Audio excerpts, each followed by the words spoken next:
Now that we've updated you on the latest details behind the conflict, we wanted to get you some perspective from local experts.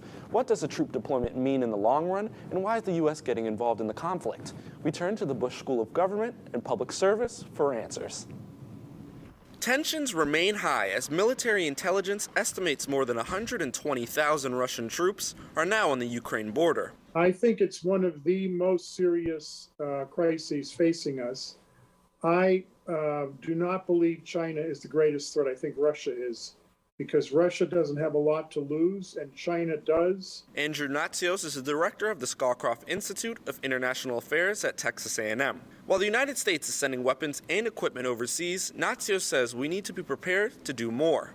If you have an aggressive expansionary power that's seeking territory, you need to stop it immediately if you can by aggressive measures. Ukraine's ambitions to join the North Atlantic Treaty Organization and further expansion of NATO in the region is the reason Russia has been building up its military presence on the border, according to Russian President Vladimir Putin.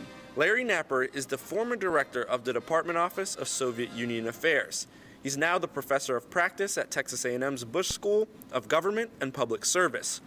During his tenure, the United States established diplomatic relations with each of the 15 independent states that emerged from the Soviet Union. Napper says Putin may be wanting Russia back the way it was before. Among the states of the former Soviet Union, the 15 states that came into existence with the breakup of the Soviet Union, he clearly sees this as a Russian area or sphere of influence, and that's what I think he wants to restore. Napper says the U.S. believes that Ukraine and Georgia have a right to decide their own future and their own arrangements with other countries. So nobody's looking for a fight here.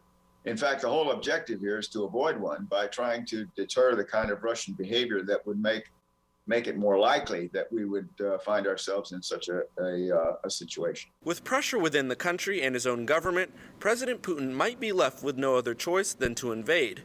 If so, the U.S. and NATO's response needs to be swift and strong, says Natsios.